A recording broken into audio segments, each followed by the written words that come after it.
Thank you for joining Cylance today. I would like to introduce Scott Scheferman, Senior Director of Global Services. And our webinar today is the Machine Speed Endpoint and Confidence Challenge. Scott, are you ready to go? Yes, I am, Julie. Thank you. Hello, my name is Scott Scheferman, Senior Director of Global Services here at Cylance. I've been here for about 3 years now. Prior to that, at FireEye Mandiant, and prior to that, 17 years supporting the DoD warfighter, if you will, and the intelligence community doing cyber things and supporting that mission. I'd like to speak to you today about the Machine Speed Endpoint Confidence Challenge, which is a mouthful to say, but by the time we get through this, you will understand exactly what we mean. This is going to be a blazing fast, incredibly energetic, and fun type of webinar, so hold on to your seats. Please, like Shirley said, ask questions in the Q&A, and we'll get to them at the end. And with that, I'm going to take a deep breath and begin. So the first thing I'm going to do is start off with what I call one of many myths that I intend to bust during this presentation, about 4 or 5 in total. And I'll just read this one out loud.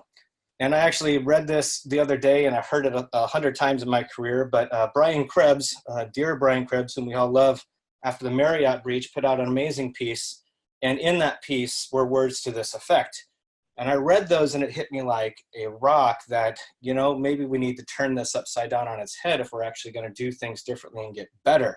And so I'm going to rephrase this and say, instead of attackers only needing to be right once, whereas defenders need to be right all the time in order to prevent a breach, something we tell ourselves, what if attackers needed to be right 100% of the time, and defenders only needed to be right once to prevent the same breach? If you think about it, if we're going to take the fight, if you will, to the attackers, and there's a lot of talk about this in the media today, should we hack back? Should we go on the offensive? How do we get back at these attackers? Well, the way to do that is on your own soil, if you will, inside your environment, which you control. And you need to make it such that attackers have to be right 100% of the time, and you only need to be right once to prevent that breach or interject that kill chain. So with that, we begin. So I've been briefing this slide for about 3 years here at Cylance, and the next slide after it is actually what I'll call an update to it. But notionally, it's very important to lay this out for this presentation. And most of you recognize this right away as the kind of my version of the representation of the Lockheed Martin kill chain. I'll do credit. And if you think about how fast threats spread today, and they have been for the last 3 years, and those blue examples show you all the ways that the threat landscape is becoming more automated, quick, powerful, sophisticated, all the things, but it's moving very quickly. And if you think about that red section there called execution, this has been the Cylance story since day one. That's when our founders, you know, Ryan Parma, Stuart McClure of Hacking Exposed fame, if you will, realized if we can at least prevent execution of malicious code, then a lot of this other stuff doesn't ever even have to happen. And in fact, when our services team goes out and does incident response and compromise assessments, we've done thousands of these, hundreds of incident responses, we almost invariably trace root cause back to when malware of some sort has executed post-exploit or post kind of spear phishing, whatever it is. And then after that is the hard work of security, if you will, doing things like figuring out how do they escalate privileges, move laterally, how do they get data out of the network, how do they persist and evade. Those kind of questions are what we spend most of our time on. So the goal with Cylance from the beginning was always to be pre-execution to prevent all that from happening. Okay, again, the point of the slide is that all this today moves almost at machine speed. It's super fast. All right, now I'm going to update this slide. And some of you might immediately recognize this as the MITRE, I'll call it the attack framework, or the ATT&CK framework, right? This, in fact, is a set of tactics along the top there in gray, and their respective techniques, which are discrete examples of that kind of tactic. And you see that there's 11 of these tactics kind of moving left to right like a kill chain does, but not quite, because you see command and control over there sitting on the far right kind of independently, even though that's usually happening upstream of all these. And then you have in green, the numbers there are simply representing kind of numerically all the techniques that would fall underneath those tactics. And the point here is that if, you know, in the last 4 or 5 years, the MITRE team and the community at large contributing to it, and the industry, hats off, have created this kind of framework for us to understand, wow, there's a lot to this whole story. Things don't always flow linearly like they were represented in the last slide. There's more than just malware out there. And oh, by the way, if we can kind of understand this framework, then great, because we can start to understand the threats that might be pertinent to me as a vertical or an organization, and I can accordingly plan and look for gaps in my environment, etc. There's a lot to say about MITRE ATT&CK, and in fact, we'll have a lot to say about it here in the coming months. But for now, just understand that this is what the attack kind of universe looks like, if you will. Over 200 techniques that we've chronicled as a human race that are ones that we know about from actor groups. There's 78 actor groups in the MITRE ATT&CK framework, right? And if I spit some things across the top here, I won't go through these, of course. That would take more than an hour. But these are examples, like current examples of things that happen in these categories. Many of these things are happening again at like automated machine speed. I almost dare say real time, but that gets technically confusing and gets confusing in terms of real-time operating system. I don't mean that. I just mean that these are automated attacks scripted out that happen in memory very, very fast and propagate very fast. All right? Almost as fast as I'm speaking now. So what we'll do here is we'll look at, just for an example, APT3, China. Yeah, I put in quotes around it, but it's China, right? So this is the MITRE ATT&CK framework through the lens of APT3. And the number of there in red along the bottom, the number of respective techniques that they use. And as you can see, it's a very diverse group, been around a long time, done a lot of things, a lot of IR, root cause analysis has been done. And as a result, the ATT&CK framework has a ton of techniques that we've cataloged against this APT. 65 techniques, in fact. And if you see, look at the silent shield there in white along the left, you see sitting above execution. Of course, that's been our story for the good last 4 years or now, right? You know, we've been around longer than that, but our technology is really focused on that executions phase. Well, this is no longer true. Cylance has actually progressed tremendously in terms of understanding this entire framework, both from our IR and compromise assessment services and our red teaming services, feeding into a product we called Optics, kind of our answer to EDR. And what we've created now is the ability to address a lot of these different areas, but not just from a detection standpoint like a classic EDR might, but also from a natural prevention standpoint, an actual way to leapfrog or get ahead of the bad guys during their quote unquote kill chain, during their MITRE ATT&CK experience. We're going to interject that activity and prevent the outcome from ever happening, rather than sending a bunch of alerts to the cloud and then analyzing it later and then bringing it back down and finding out that you were attacked weeks, months, or days later. We'll talk more about that. This is a different representation of the same attack group, so you can kind of see these things laid out versus just quantities. These are qualities. And okay, here we go. So that's kind of my introduction on us understanding that all of that moves really, really fast today, so much so that most EDR solutions are not in a position to be able to actually help you prevent the outcome of an attack. We're going to show you how we can actually do that with in this presentation. So this is a sophistication graph. Every vendor has one of these. Every vendor puts themselves in the top right. I have not disappointed us. We are at the top right. What we mean here is that most of the industry tells us we need to be there in white in this area where we're resilient to attacks, whether they're nation state or ransomware, criminal driven, doesn't matter, insider. Let's be resilient. Let's know that we got attacked. Let's know that we got hacked. Let's know that we got owned, however you want to phrase it. And let's figure out how to best respond to that situation from a legal position, from a brand recognition perspective, brand reputation perspective, an operational perspective, a business risk perspective, a DRP. There's so many things that you have to worry about once you've been attacked. So most of the industry is trying to figure out how to help us do that. What we're proposing is to be further up and to the right, like all good things do, and actually be ahead of threats, both the known and the unknown threats. And when I say ahead, I mean it literally. How do we, from a time perspective, literally leapfrog and be in front of the adversary and actually anticipate them? Not just with malware, but with many things. So that's that slide. So look, here's another myth I'm going to bust for us wide open, all right? Take it to the bank. How many times, in fact, I gave a keynote once and I literally said this about 4 years ago. I stood up and I said, it's a matter of when, not if, that I will be breached. After all, the attackers far outpace us in both speed and sophistication. And then you wait for it to hit the audience, everybody nods their heads and yeah.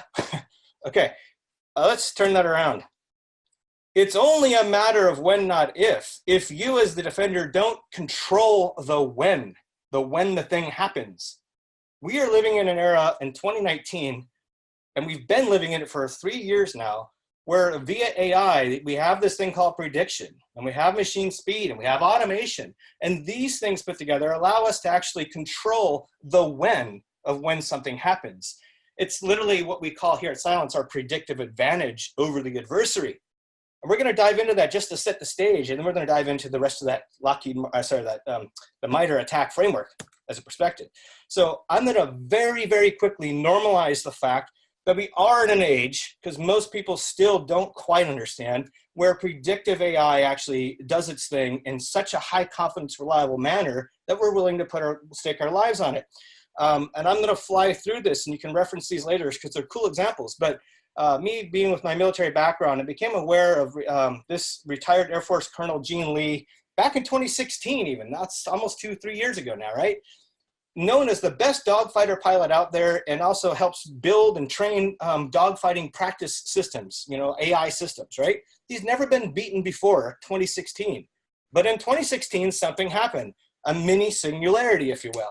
This program called Alpha, which runs on the equivalent of a $500 laptop, literally was able to shoot Gene out of the sky every single time. And he never got a shot off. The AI knew exactly the shot he was taking.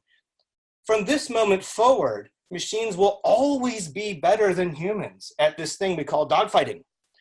That's a great example of predictive AI winning. But let's say you don't like DoD analogies. Let's turn to medicine, because that's a common analog for us. Skin cancer. Nobody likes skin cancer. Doctors are about 87% effective at detecting skin cancer on a given patient over time. Today, we can say that AI is 95% accurate doing that, much better than humans, and we're saving lives through AI. AI predicts eye disease faster than doctors. I didn't say better, I said faster in this case. 95% is both the metric for humans and machines in this case, but machines do it in milliseconds and not days. And you got to ask, why is that important? Well, when you go in for an eye appointment and you have something wrong with your eye and you get it scanned, the first hours or days are exactly when most people might lose their sight if they actually have an eye disease. So by pushing that curve up or shifting that analysis left, we're actually saving people's sight through predictive AI. And the last example here is breast cancer. Nobody likes breast cancer either. Google and MIT there on the right, left and right respectively, have both done amazing research, as have many others. But humans miss as much as 62%. That means they're only getting about, what is the math, 38%. But the AI is seeing 99% ability to predict and detect breast cancer early. Whereas MIT is doing the same thing. It's taking less than a second per image. Again, like the eye example, that's everything. And of course, my famous brag slide, Cylance is predicting malware in milliseconds before it executes. Statically analyzing a file and predicting milliseconds before it executes. But we're doing it on the bottom by an average of over 2 years before what I might loosely call the rest of human intelligence is able to understand that a file is or is not malicious. There's a lot been written about this. It's not the point of this presentation, so I'll move quickly through it. But suffice it to say, we're going to see how this plays out when it comes to malware. Okay, so this is another myth I'm going to bust right now. Because prevention hasn't worked, we need to spend a lot of our time, money, resources, focus, strategy, boardroom conversation, DISA level conversation from the government on down, being resilient. We need to focus on response, right? This is kind of the call to arms. After Marriott, the Brian Krebs piece, it largely was a call to arms to better be prepared for when this thing happens and how to handle it better. And of course, it's true, we do need to know how to handle it better. And it's true, we might get hacked. But by saying these things and then taking them to the heart and then going and requesting money to buy stuff for our security stack to get better, if we focus all of our time on these kind of things, we will miss the most important part of all. Right? Because that's equivalent to retreat. And that creates a dangerous mindset inside the organization, culturally, even with your security response teams. I mean, even if you did all of your response initiatives just perfectly and they were fully funded in a perfect day and you had a SOC with all the monitors stood up and you could do all the things, they're still not going to keep you from having a breach if you don't have prevention in place to get ahead of that breach. And the main reason for that is threats like WannaCry, NotPetya, things that move at machine speed and compromise an entire planet's worth of devices in a few days before a signal signature went out, and obviously before any response teams were able to do anything meaningfully to stop the damage. So if you think about what we've done with malware here at Cylance, remember that white shield on the MITRE graph earlier, a few slides earlier, these are all the attack groups in the MITRE attack framework. There's 78 of them, and you see all of them there, but guess what? They all have one thing in common. They all actually are still using malware. And many other techniques, of course, as well. But I bring this slide up because if you think about why Cylance was funded from the get-go, it's because malware presents the single greatest cyber risk to the organization across all attack groups and all past attacks combined when looked at kind of from a first things first perspective. And if I describe this predictive advantage to us graphically, if you think about these two axes where on the left you have the kind of the automation and speed of the attacker, the sophistication, but mostly the speed of the attacker. And on the right you have time. Our InfoSec evolution has been mostly linear. We've mostly just been kind of barely keeping up with the attacker. Whereas the attacker, of course, the red line, has gone up and to the right and vertical like all bad things do as well.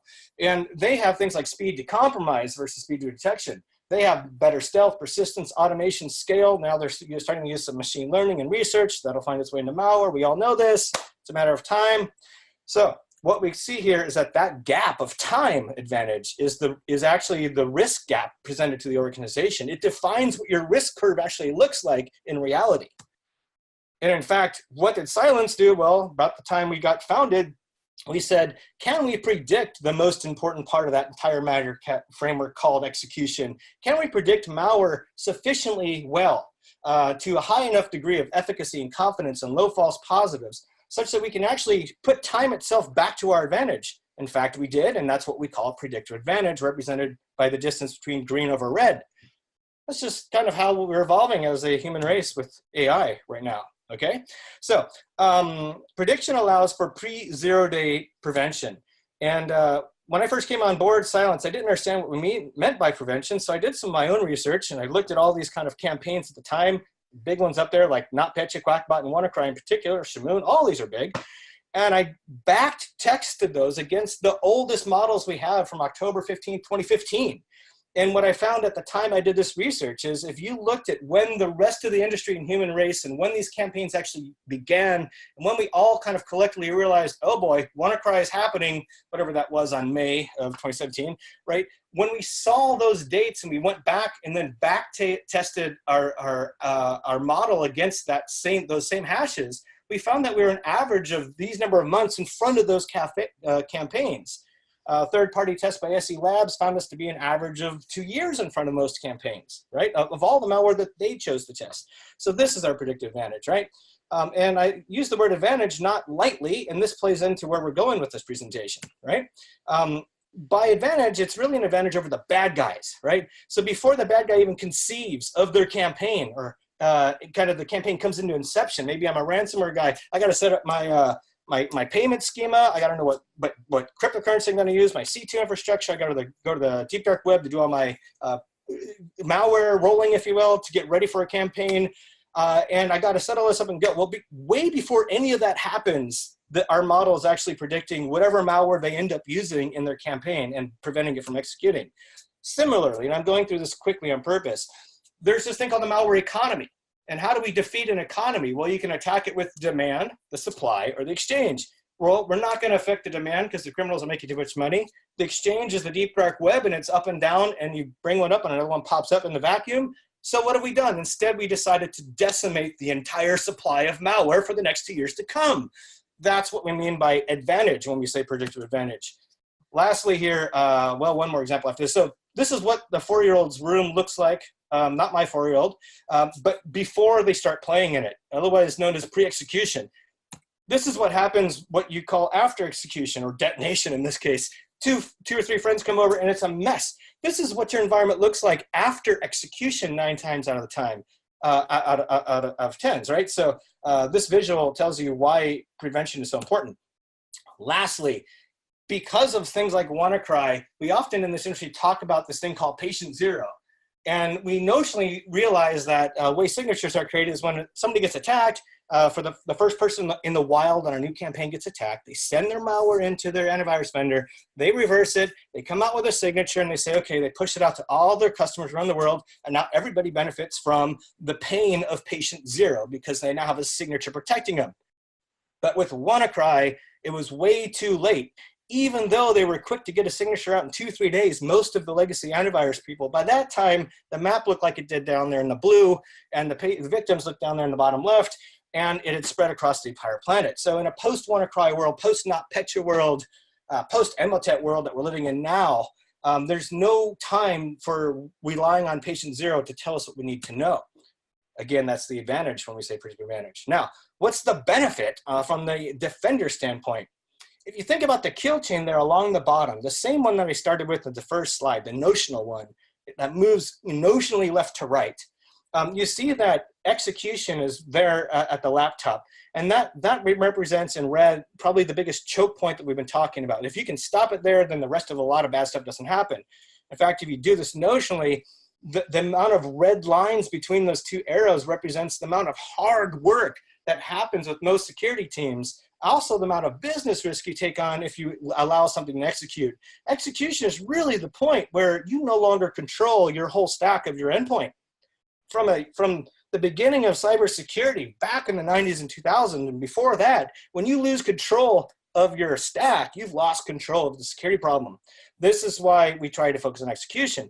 Likewise, we learn from our IR practice and all the compromise assessments we've done. If the bad guys get the creds, the rest is too late. The genie's out of the bottle. There's not a whole lot you can do, but you still have a ton of risk, right? So this is the world as we know it. I'm going to redraw this world through the lens of a predictive AI that's addressed this kill chain by actually doing all the hard work ahead of time so that you don't have to. So the area between those areas is going to get very small because all the work was done before the malware even gets there. And when I say work, I mean it's hard work. Doing AI, creating models in the cloud, that's not like secret black magic. It's spinning up 40,000 plus CPU cores, taking in millions of features across over a billion files, right? Mapping those to features that matter to know within milliseconds statically whether or not a file is malicious or not, a good egg or a bad egg in Charlie Wonka, right? This is what we've achieved through this predictive advantage. As a result, the amount of work that goes through after is all signal, not noise. And what happens after that? Well, all those pain points instead turn into points of joy for your organization. You can actually get ahead, lean forward, be strategic, accomplish things that you haven't been able to do because you've had alert fatigue and inundation. You've been drowning in alerts, right? So this is the advantage that from a defender standpoint. Let's get some positive ROI out of a security solution for once. And okay, this brings us right up to here. This is the point of the presentation where I transition away from just speaking about malware and pre-execution, the value it has, but carrying that analogy, if you will, into the realm of post-execution, into that giant realm of MITRE attack framework, right? So we often tell ourselves, here's another myth. I told you I'd brush some myths, here we go. The median dwell time we hear prior to a breach is 101 days, about 100 days. Which is much better than it used to be several years ago when it was like 454 days. I remember those days. I was employed somewhere that I used to speak about this all the time. And we think we're getting better. And I have a question to you guys. I want you to nod your heads or shake your heads. Are we actually getting better? And some of you nodded your heads, but don't. Because really, the lower dwell times actually make us feel good as an industry and as an organization, but they're really orthogonal to the actual cyber risk we're taking on as an organization. I'm going to read it out loud, a post-WannaCry, Emotet evolving automated threat landscape living at machine speed world, all hyphenated. Because really what's happening here is we're telling ourselves we can detect something that's been in our environment for over 100 days. Great, good job. That means nothing in a WannaCry world, a NotPetya world, in an Emotet world, in a SamSam world. It means nothing because you're already compromised. You've already been disrupted. Your data's already left. Your users are compromised. There's persistence and footprints there to get in again. There's web shells everywhere. It's way too late, no matter how well you think you've done your root cause analysis and your response. So forget about dwell times. Now, let's look again at that MITRE attack framework, right? And let's, instead of looking at APT3 China, let's look at one of the FINs, one of the FIN 5. It's a largely believed to be Russian because of the old Russian dialect found in the code, Russian group that is behind raw POS. I don't know about you guys, but we've come up firsthand against these folks doing a large IR on in a hospitality kind of vacation industry customer that had many tens of thousands of clients in a POS environment. And what's interesting about these guys and why I'm going to use them as an example. In fact, I went to Matt Morin, by the way. Matt Morin is running our optics product right now, right? So he owns that product, the one I'm about to speak to. And before that, he's been here at Cylance and one of the best IR analysts and responders I've ever met or known. I've gained a lot of wisdom from him, so that's why I'm giving a hats off here. But I asked him, what's a good example? He said, well, use this one because these guys don't use 0 days, remote exploits, or spear phishing, all the classic things. They're using legitimate creds that they already got from a third party that's related to the POS vendors. They're going right to the source for the vendors' backdoors and shared passwords, right? And they're responsible for the raw POS. They've been doing this for 10 years now. We recently had an incident in 2017, not too far long ago now.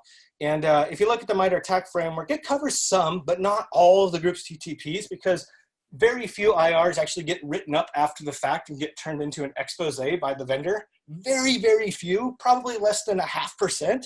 And so we think we know the TTPs. Trust me, we do not. We only know what we do know and what we share amongst each other.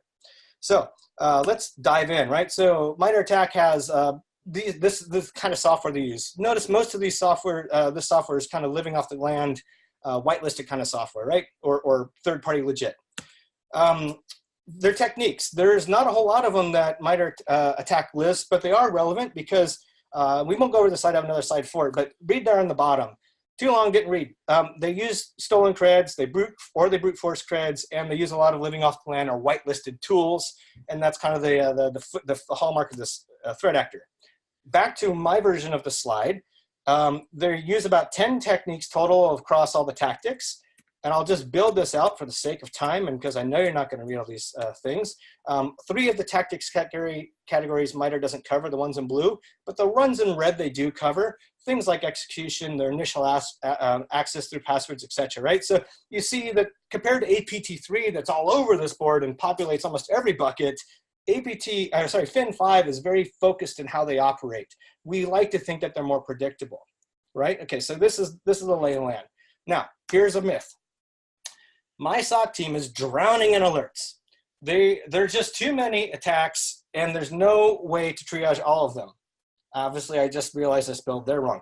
Anyway, because I have too many alerts, I'm distracted. See, this is what we've been telling ourselves in the industry that we're drowning in alerts, right? So let's turn this on its head because honestly, you're not drowning in alerts. You're actually starving from lack of prevention. I mean, it's if you don't have food and you're in a prison cell somewhere, you're going to start to get disease, right? You're not dying from the disease. You're lying because you're malnourished. We need to actually bring prevention back into the kill chain and the MITRE attack framework and more than just malware across everywhere. And the only way to do that is to get really fast with some high confidence intelligence that allows us to make some machine speed decisions to actually interject the kill chain as it's happening. So let's look at that. Let's actually look at it. Here's a demo. All right, this is going to look. This is probably 1 or 2 minutes long here. And it's not going to be like full optics demo or anything. This is literally just to give us an example. Here's the victim. They're clicking on hodl. That's how you make money in cryptocurrencies. They just got rooted with the DDE exploit. Okay, that goes away. Now the person doing the demo is seeing a Cylance optics alert, right? Optics at this point is just in alert mode. It's not in block mode. We want to let this FIN5-ish attack kind of play out and see what it looks like inside the optics console first, right? So we see some alerts starting to build from the bottom up, the original word DDE script engine. And then it's calling, CMD. He's going to flip down to CMD to see what that was. Look there in the bottom right. That's the command it's calling, right? And we're going to go grab something called bad.exe, which is really just a renamed psexec. So we can do bad things like maintain persistence via sticky keys and also discover accounts with net command and also move laterally to the next host, which we're going to call demo 3 versus demo 2. So on the device column there, which is 3 over from the right, You'll see demo 2. Now you start to see demo 3. Now we've moved laterally. It's about 45 seconds or so into this attack. The attacker's already moved laterally. Not 101 days of dwell time. No, we're moving laterally. This is seconds. This is scripted. There's no human behind the keyboard carrying this off, right? So here we go. So now we see sticky keys, remote attack. Now we're over here in demo 3, and this attack actually would keep propagating from there and going across all hosts. Then a group like Fin5, it says APT5 at the top. It's supposed to say Fin5. It's my bad. Fin5 would then probably deploy remote POS software or enumerate the network further and see if it can get further exposure and run all that, scrape the memory, get the card data, and exfiltrate it, right? So this is what we're looking at. This is the world of Fin5 and kind of an example of it.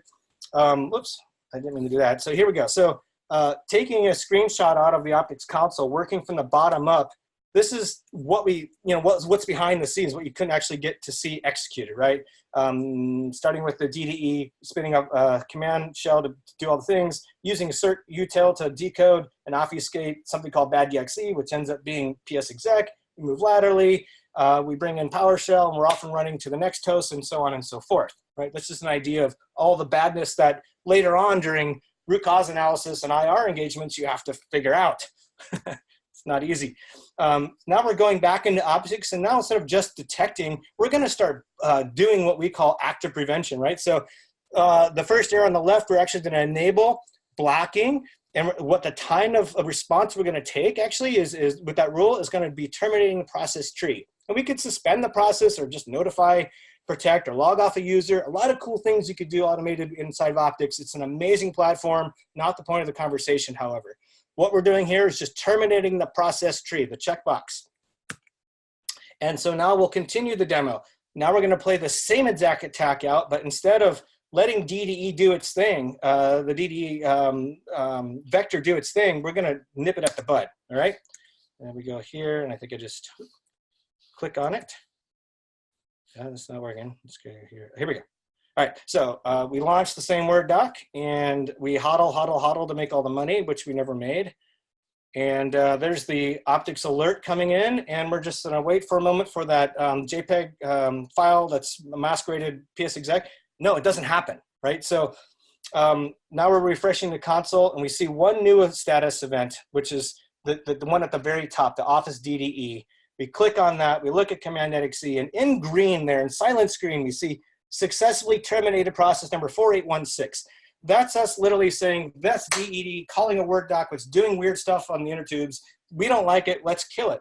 But the rule hits with such high confidence and such fidelity, we know that's malicious, and Word docs should never do this.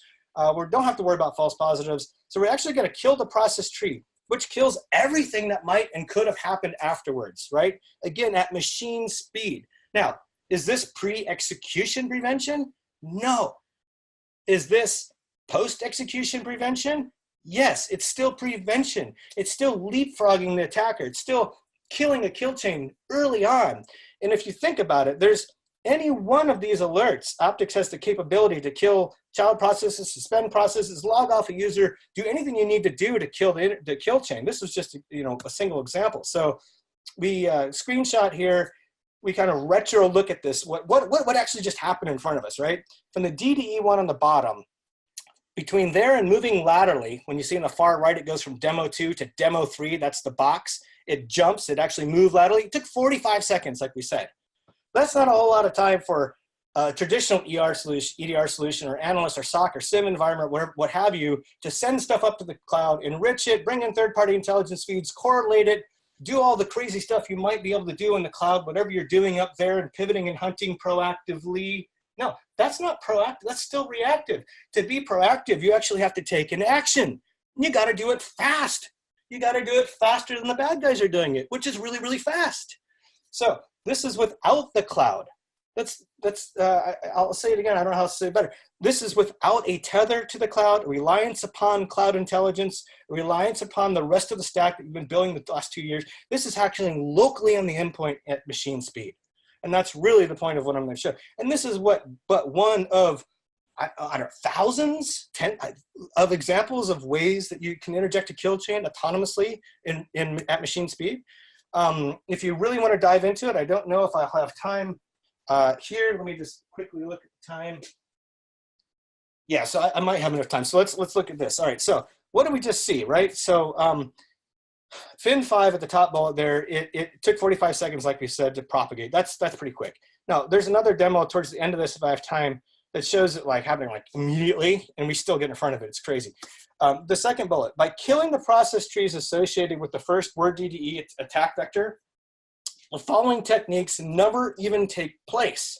The same ones we know would have if you did not have a machine speed local intelligence tool like optics sitting on the endpoint doing what it just did, right? So all these things in yellow, which is an eyesore, I know, but that's the whole point. It's an eyesore.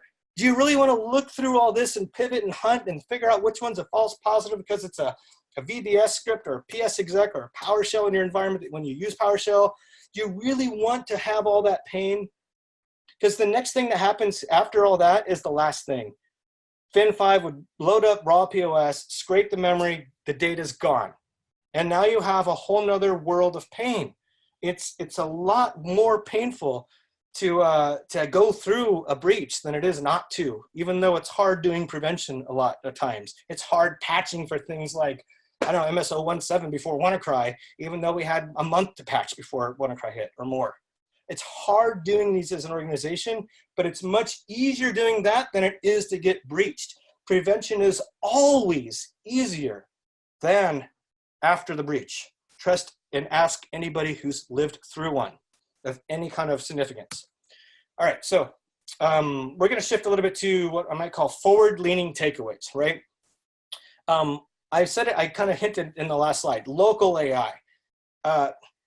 So the cloud is amazing. We do a lot of things in the cloud, and keep using the cloud because there are things you can do in the cloud you cannot do anywhere else. Like, for example, Cylance creating their math model. You cannot do it outside of the cloud, right? Like doing massive enrichment, massive big data exercises, massive many things in the cloud. Do it, but do not rely on the cloud to be able to make a machine speed decision to interject an automated kill chain happening in memory.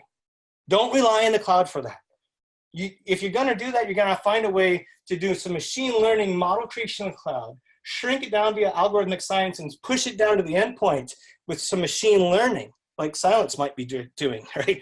Or other vendors, hopefully, in the future, right?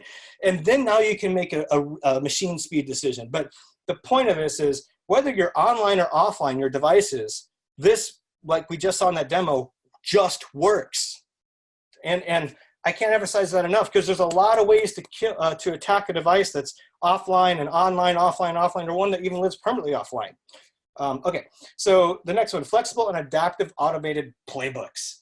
The IR teams and those analysts listening in, they all understand this thing called playbooks, like what you do when you know you probably have this kind of incident, maybe malware, ransomware, whatever it is, yada, yada. Well, what optics is doing, because it's built by IR folks, is we're creating the ability to automate those playbooks like at machine speed as well as part of those instant responses when we get a strong high confidence hit that's happening. So imagine this, the next WannaCry comes out in the year 2020 and it's called like Space Odyssey or so, I don't know, like the worst one ever that we've seen. And it hits like wildfire. Your organization might see a box get hit, get popped, get encrypted, or whatever it's going to do by 2020, and then move to the next one, next one, next one. By that time, it's too late to be able to do much in that box because it might be encrypted. You might have pulled it offline. You can't analyze it. You can't kind of get to root cause. Now, scoping out the scope of your breach, the breadth of your breach is very hard. So what if at the first sign of anything malicious happening on the host, you can immediately log off the user, extract a forensics package, and offload it to a share or some other area, and shut down all the C2 network comms immediately, so that the darn worm, the next WannaCry, can't spread laterally, right? Now you have one host to deal with, and you have the forensics package ready, and it was all done before a human had to say, oh, I better create a package and pull down, I don't know, I've used Redline in the past, or you know what I mean, and then spend some human cycles on this problem. No, it's too late for that. All right, the third one, the power of many and fast. Full disclosure, that's just the way I describe it. It's not like necessarily the way Cylance goes to market, whatever, but the power of many and fast is the fact that there's many ways that you can often stop the same attacker trying to do the same thing living off the land on a host. And as attackers evolve and as new kind of what I'll call sub-techniques or micro techniques or new techniques, uses of PowerShell or C# in memory or these other kind of things we're seeing evolve right now, like loading .NET all the way into an original Excel process and nothing can see it and spitting out C# badness. So like this is evolving very quickly. It's kind of the whole point, right, of the cyber problem. But with the power of many and fast, there's many ways you might detect the badness. And you can, in all of those ways, hopefully do it fast enough to take an action to interject the kill chain still, even as the kill chain kind of evolves in terms of its sophistication. I'll show you an example of that. This one's kind of funny. It's a classic spearfish example, and it's not a video to be quick. Screenshot of an email from Stu to one of our guys, Brian Robertson, who's amazing. Both of you are. You know, here comes an email. Open this, please. It's 12345.iqi. It's one of those Excel files. You can run stuff inside a single cell in Excel. And it launches, and then users like, yeah, I want to do that because it's from Stu. I trust Stu. Who doesn't trust Stu? And then boom, Cylance Optics catches it, right? And it doesn't just say, oh, Excel's doing weird thing with command.exe, and we know it's malicious. But any of the child processes that try to spawn from that, it's literally going to stop. And it's not just going to stop it one way from one static rule detection, but in this case, we see it stopping it many different ways. In fact, there's actually some irony here. If you look at the same screenshot on the bottom, that's the same detections part of optics that we saw in the Fin5 example just previously. So you work from the bottom up. And again, another DDE type of attack in the ICQ file here. But in this case, we see a one-liner machine learning module that understands that one-liner that's embedded in that DDE transform is literally malicious, and I'm going to therefore kill whatever tries to happen after that.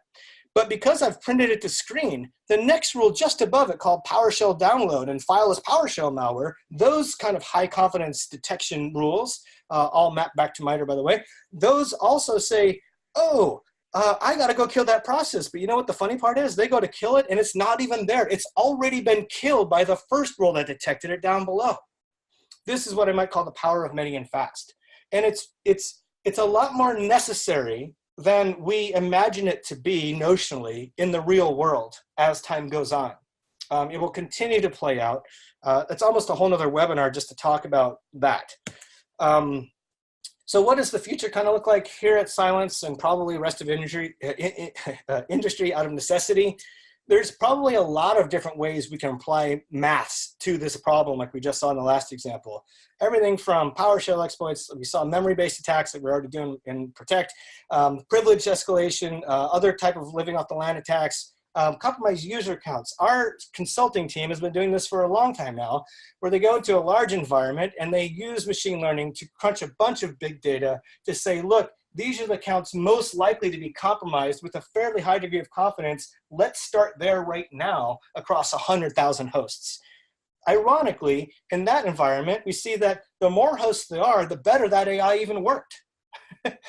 Whereas humans, as IR analysts, if we go in there and walk into an environment of 100,000 hosts, we don't know where to start, try doing that manually across all that big. See, machine learning at Cylance is one thing I love about working here, right? Is when it makes sense to use math, when it makes sense to automate via machine learning in this Renaissance era we are in currently, we do it, and we do it full force. We don't mess around.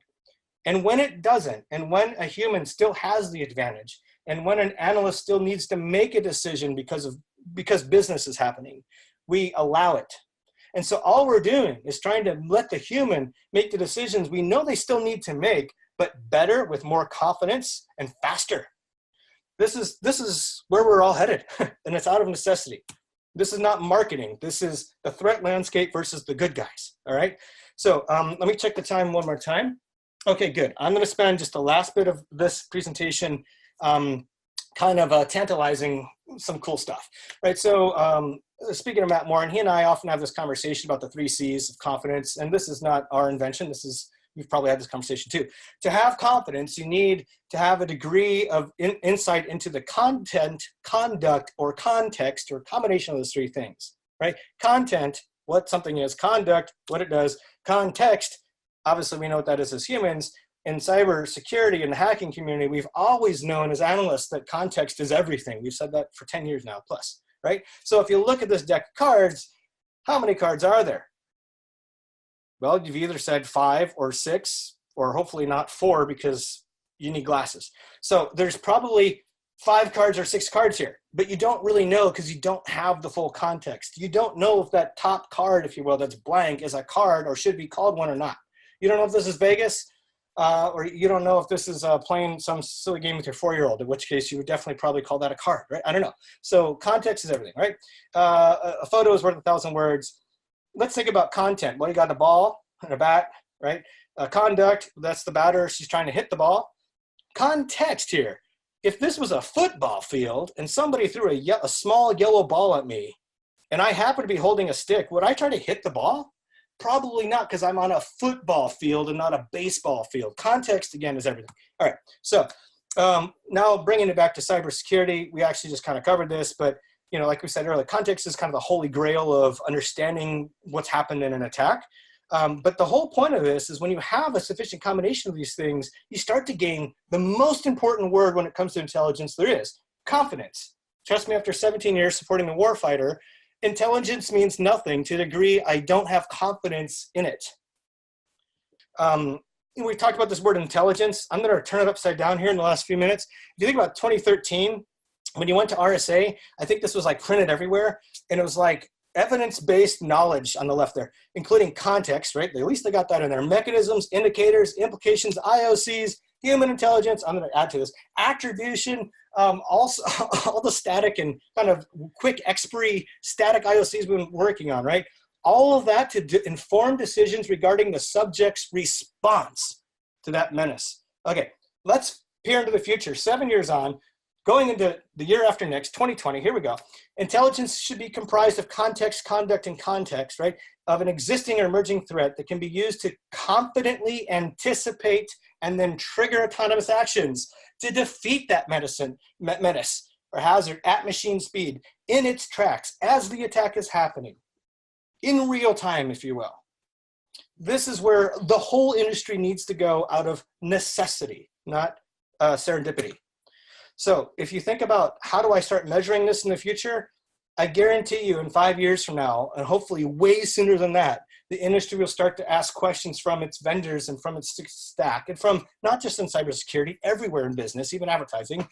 Do you have a temporal predictive advantage? Can you actually tell me, how far in advance can you tell me that a thing is going to be bad before the bad thing even comes into existence? I want to know that from my vendor going forward. Time to prevention instead of detection. How fast did you recognize something as bad and take an action autonomously to cut it off and right there as it's happening? That's called time to prevention. Time to human decision, right? Like we said, machines don't have all the answers. They have some important ones when it really matters, but not all of them. So a machine's truest job is to be able to actually inform a human in language that the human understands to craft a decision that the human needs to make.